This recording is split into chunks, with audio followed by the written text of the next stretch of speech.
what an utter horror. What an unmitigated disaster. And what an unprecedented calamity. I just drank my last beer. And we have 2 weeks of COVID-19 South African lockdown left. 2 weeks, it seems. Perhaps, perhaps not. The date was always subject to change. There was a time when I harbored the vain hope that perhaps it will terminate before the ordained time, simply because the situation would have become untenable because there are too many people who are not following the rules. But a combination of heavy-handed state control through its military and police, and on the one hand, and the sheepish compliance of multitudes, it would seem that perhaps the situation can be continued. However, there's a town not too far from me, about 30 kilometers. It's really a 3-horse town. There's not much to it. I don't go there for shopping because there is nothing. But I spoke to a doctor in this town, a vet, today, who told me that the smaller part of the population of this town are listening to the government and are abiding by the rules of lockdown. But the great majority of the town, who is also a reflection of the greater demographic composition of South Africa, are just going about their way and doing exactly as they would like to do. And apparently whenever they see the police come, then they run and take shelter. So that's where we're at. The situation certainly is becoming increasingly untenable. People like me can't get hold of beer, and the state told me what bare essentials are. For example, bread is a bare essential, but I cannot eat bread. I'm very allergic to wheat. In fact, if I do eat bread, I will get sick. And if I get sick, I might lower my immunity, my resistance to foreign diseases and viruses. So what the government deems necessary obviously doesn't suit me. I have a lot more use for booze and cigarettes, to be quite honest. But alas, 2 more weeks to go and I have no more beer in the house. And I'm a beer man. I do have some hardwood somewhere in a cupboard, but that's not really my thing. I'm a beer man.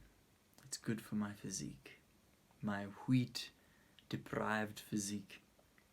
But anyway, those are very small problems. The really big problems are still in the future. We have to look forward to post-COVID, and I think there are 3 scenarios. The first thing is we don't exactly know when post-COVID will be, because COVID does not stick to a schedule. It's not like the virus goes, well, would you know that?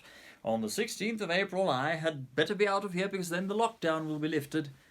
No, sirree, it doesn't work that way. At which point do the authorities decide that they've gotten the better of COVID, especially in a country like South Africa where the death toll is actually quite low for a country with a population of 55 million people. So maybe they needed to escalate. And I do believe they needed to escalate. And I'm not sure whether I'm allowed to say this because I know that some very strict rules with regards to the censorship of opinions have been established here in South Africa, at least temporarily. And there are certain takes on the COVID virus that you are not permitted to utter, lest you are willing to face the dire consequences of such utterances, which are deemed fake by those authorities who, as we've seen through the years, aren't really capable of much understanding and certainly gravely lacking in any form of intelligence. My take on COVID-19 is this. It's not anywhere near as serious as the measures are to combat it. There have been much worse plagues, not only in the distant past, but also in the recent past. And this leads me to ponder why. Why the hype? The question is not why COVID, the question is why the hype? And I think if you can answer that question, a whole world of enlightenment will open. Well, of course, I am like you, but a man all alone on his farm, 60 kilometers from the nearest decent-sized town, without a beer. Well, the only beer is in my system at the moment, and you might have noticed that I'm slightly inebriated. Well, you can look forward to some highly charged, super sober vlogs for the remainder of this lockdown. But in all other respects, I am probably just as well equipped as you are to draw any conclusions from it. It is an interesting thing about human beings that, for all the emphasis on knowledge and for all the respect that knowledge gets and for all the gravity knowledge is given, we are, by and large, intuitive beings. More decisions in our daily walk and talk are guided by intuition and instinct than by knowledge, in spite of the great emphasis we put on knowledge. And so here is my intuition and my instinct speaking. When lockdown comes to pass, whenever that would be, perhaps not on the 16th of April, we will have some serious problems in this country. Our problems obviously started many, many years ago when one bad leader after the other here in South Africa chose the path of their own interests as opposed to the virtuous path in favor of the people, the electorate who had put them there in the first place. And a recent culmination, for there will be ever more culminations to come in the future, a recent culmination was on the day the lockdown commenced. Hey, Moody's! Downgrade to junk status. Finally, the last ratings agency, Standard & Poor and Fitch, having cast the gauntlet, had but to wait for Moody's to also come to their senses, and eventually Moody's apparently was in a bad enough mood with regards to South Africa to downgrade us to junk as well. So that's going to add considerably to our woes. By the way, you know why there is something like a ratings agency? I think it's important that we take stock of that if we want to be aware of the bigger picture.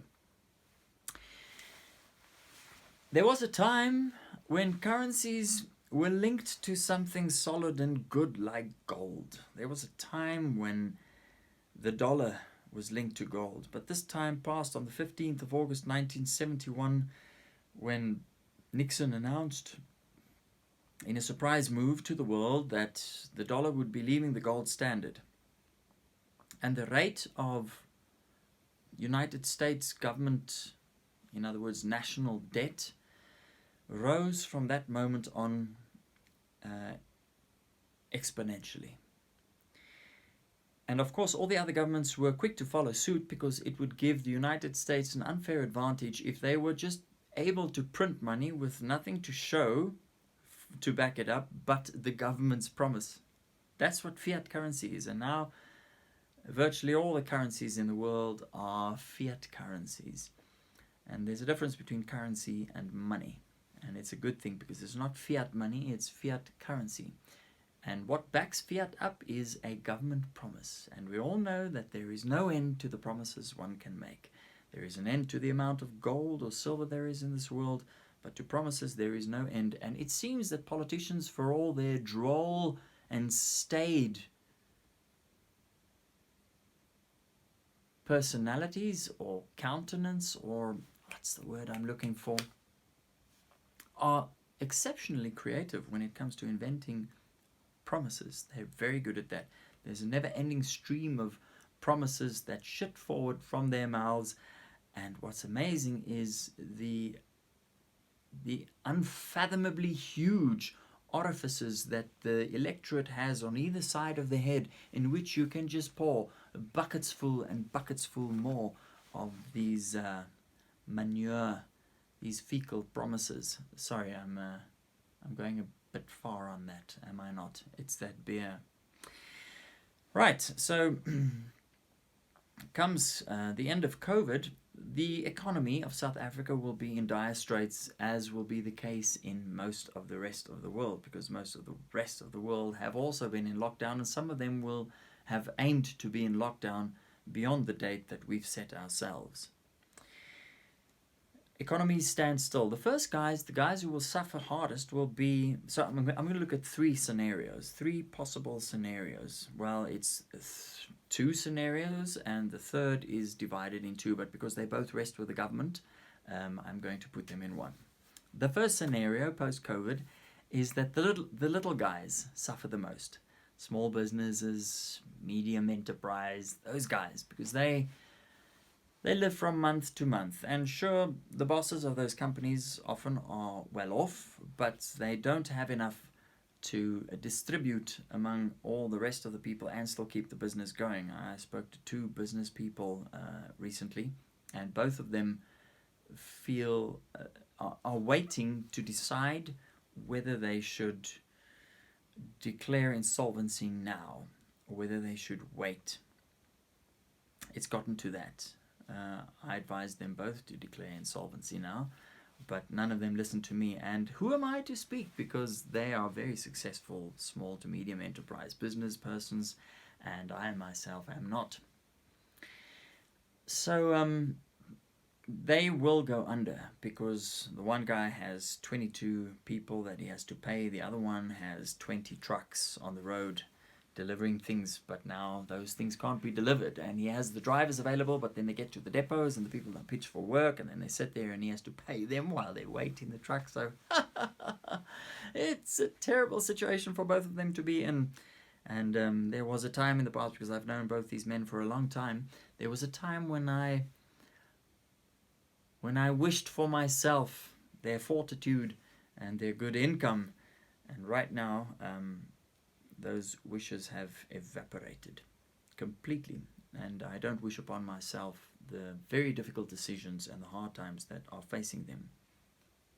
Who's going to save the little guys? Well, of course, the Ruperts of this world, the Oppenheimers of the world, the Matsepes of this world, because they each gave 1 billion rand. That's fantastic. That's 3 billion rand. And then somewhat later to the party came Koosbakkers, the Koosbakkers from Naspers of this world, and added 1.5 billion. No, not a slow coach. He outdid the three previous competitors. And now we're at 4.5 billion rand. And there's one billionaire who's been very silent. It's a billionaire that you don't often see. He is very inconspicuous. Most of the time he does a disappearing act, and when he is discovered, he always acts surprised. And then for once in his life, he puts on a camo outfit, and lo and behold, he is more visible than ever. It's brighter than Idi Amin standing right in front of you. Yes, I'm speaking of your own president here in South Africa. Cyril Ramaphosa. He has a cool 6-7 billion rand in the bank, so he could contribute 1 billion as well, which he hasn't done just yet. And I wonder why.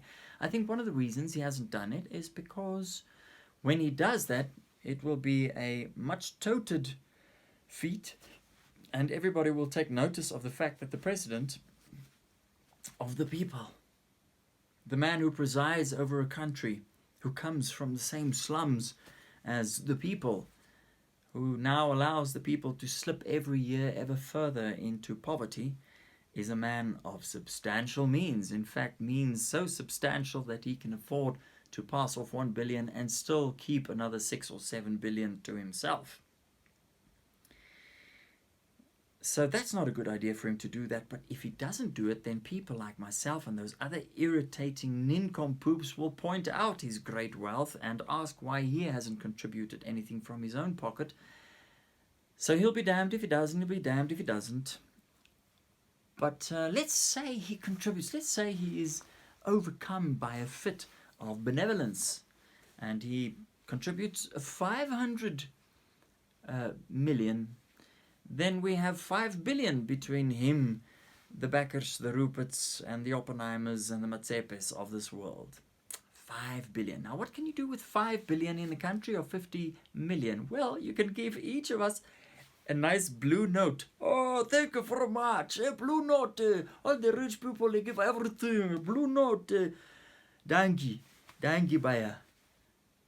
That's not going to help. Every business. Oh, give them a blue note. And you know the blue note is less and less value every day. It has less and less value every day. So, yes, they're going to go under, the small to medium enterprises. In the first scenario, that's like ka-choom.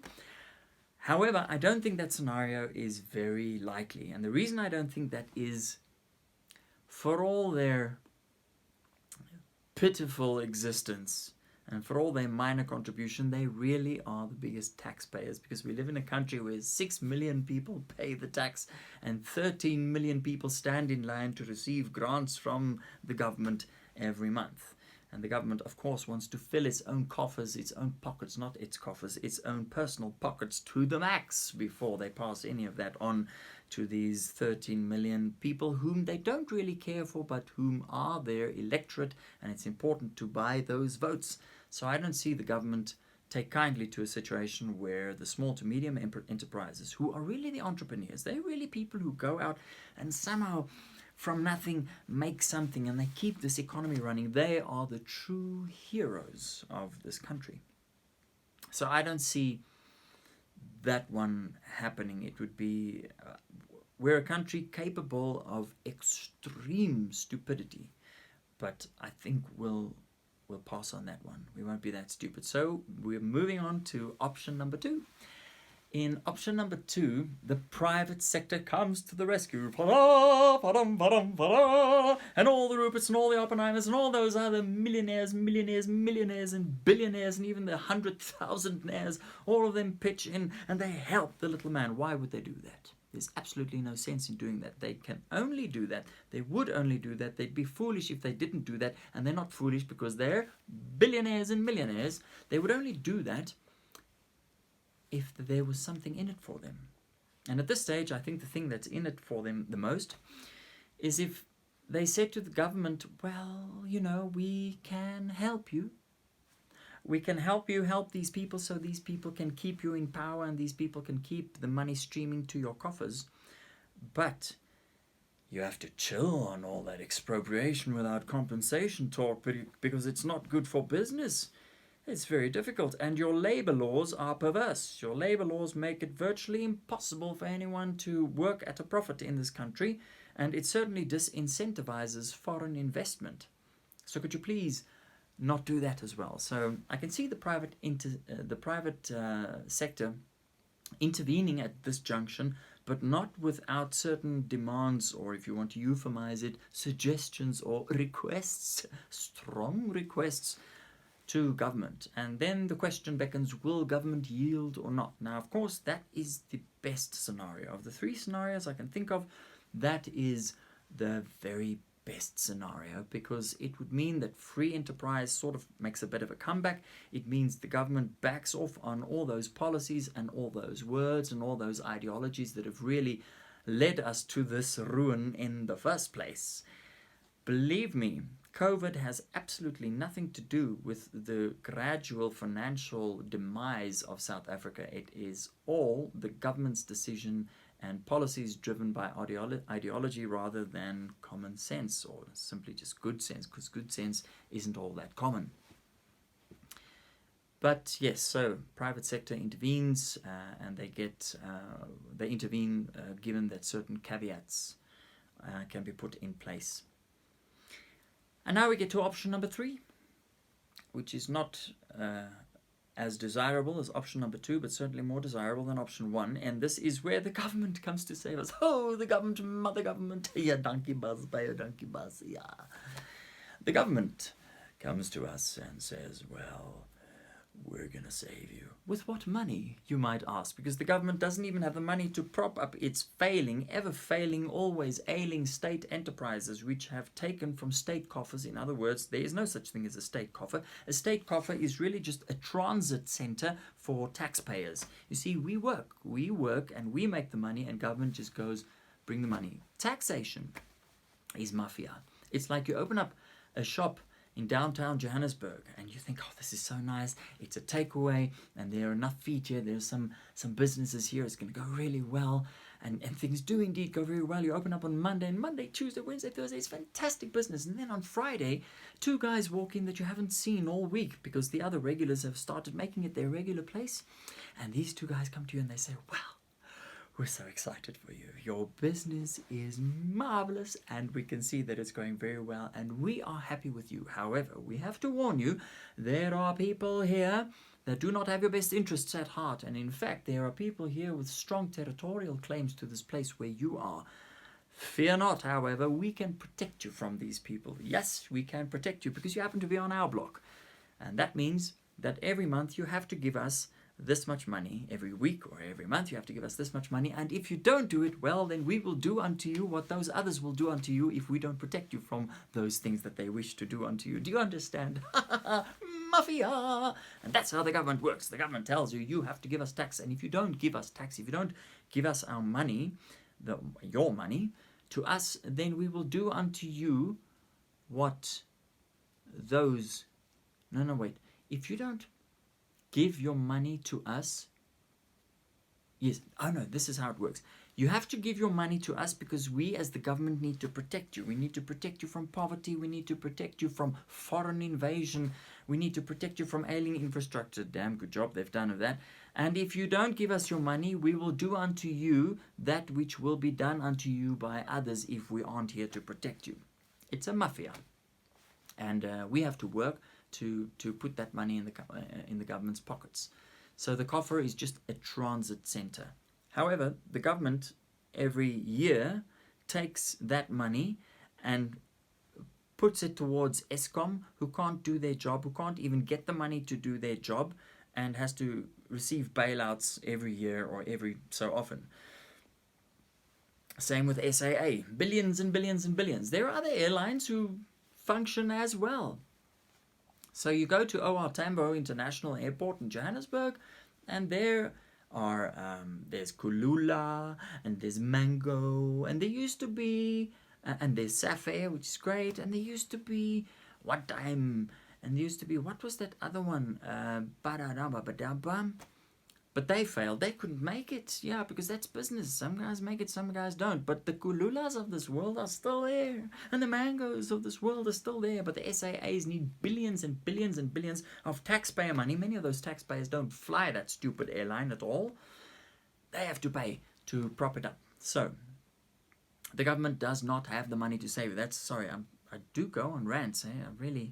I do digress. I'm going to try to focus. So, option number 3, the government helps everybody, but with which money? With what money? The government doesn't have the money to do that. So, the government has to find money, and that's why we have 3A and 3B. In 3A, the government finally accesses the pension fund. It's a fund of a few trillion rands that's been lying there. It's the biggest source of money in the entire country, but it's a holy cow. You may not touch it. It's like the Constitution. But we've touched the Constitution because the Constitution guarantees democracy, but we don't live in a democratic country at the moment. You can't vote, you can't have a political rally, you can't protest in the streets. So for all intents and purposes, right now, you do not live in a democratic country.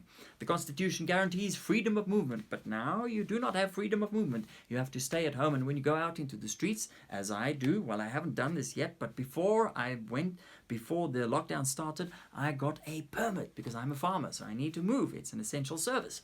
And I have my little permit, but it's a pass. And when I go out here towards the nearest town, 60 kilometers from here, they will stop me at a roadblock and they say, "Where's your pass, boy?" And I will say, "Oh, pass it. Thank you very much.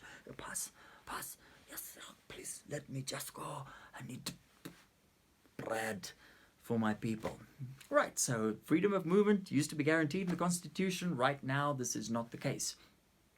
Freedom of expression, supposedly guaranteed by our glorious holy cow constitution, but now you're not allowed to say what you want to say anymore, and the police will come knock, knock, knocking at your door if you say whatever it is you want. So what guarantee is there that these extraordinary circumstances don't warrant further amendments, or be, albeit temporary, because temporary is forever because of precedent? What guarantee is there that there won't be any further steps? We've kept the government away from the public and the other parties in Parliament, all of them suckers. They've kept the government away from the pension funds. But given this calamity, well, surely the government must then have access to these pension funds. Only problem is, when government gets money, it does it so. When a beggar gets money, they do it like so, like so. But when the government gets money, it does it like so, because it falls through the fingers into their laps. And there are only the little crumbs that stick there on the fingers, and that's what you and I eventually get. And this is what will happen if they get access to the pension funds. Firstly, just the crumbs will remain on their fingers, and the rest will fall through the cracks onto their laps, and we'll never see it again unless we go look in Dubai and Switzerland.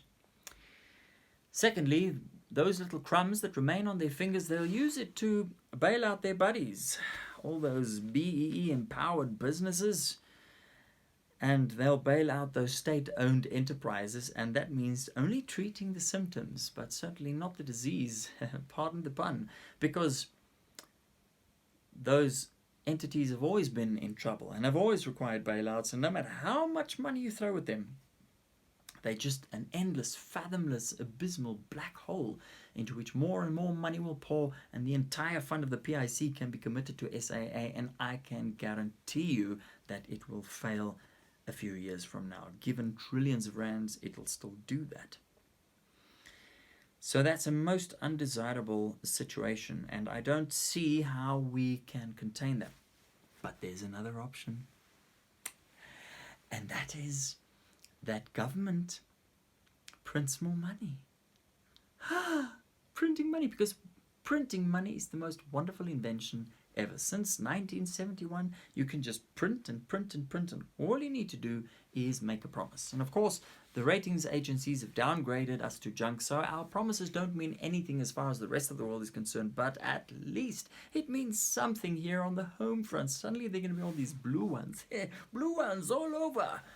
But of course that creates inflation, because anything that there is too much of, it lessens the demand for it, and it devalues whatever that thing is that there is too much of, which is why here in South Africa, where we have a lot of sand, you don't pay people in sand. You just, like, on the way to the shop, you just grab a hand of sand, you walk into the cafe and you're like, hey, give me a bread. It doesn't work that way because there's too much sand. But when you melt the sand and you process it out of a handful of sand, this much, if you get that sand in the right place, and you really have to get it in the right place, you'll get one teensy weensy tiny little crumb of gold. And that has true value, but money does not have any value because it's fiat currency. However, the government can ameliorate the situation by printing money. Only problem is, who prints the money? The Reserve Bank. And unfortunately for the government, the South African Reserve Bank is a private institution, along with the Bank of Japan and along with the Federal Reserve of the United States, which is the big bully.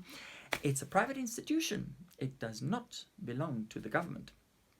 However, for many years, there has been pressure from the South African government to nationalize the Reserve Bank, and that's not unusual. The Bank of England was nationalized. Gosh, that was some time ago, I think. When was that? Why can't I remember that? I think it was in the 30s. But they nationalized the Bank of England, so that's okay. No, they walked off the gold standard in the 30s. When did they nationalize that bank? Anyway, it happened in the previous century. And it's been nationalized, and it's Great Britain. But the Federal Reserve Bank of Japan, and notably the South African Reserve Bank, as far as our situation is concerned, notably, has not been nationalized.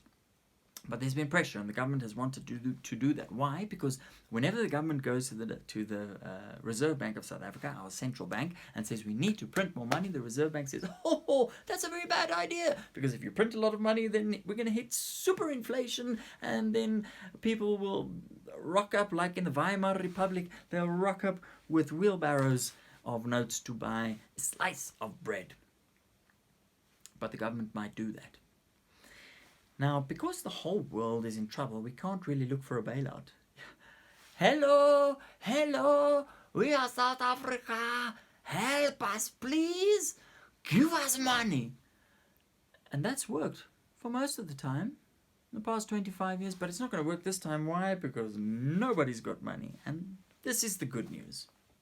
I don't think our government is smart enough or important enough to be the players in this thing. They're just really the pawns in a bigger global setup. So here's what I think. Where with the whole COVID thing, where it all makes sense to me, and where post-COVID world needs to be discussed. You know what?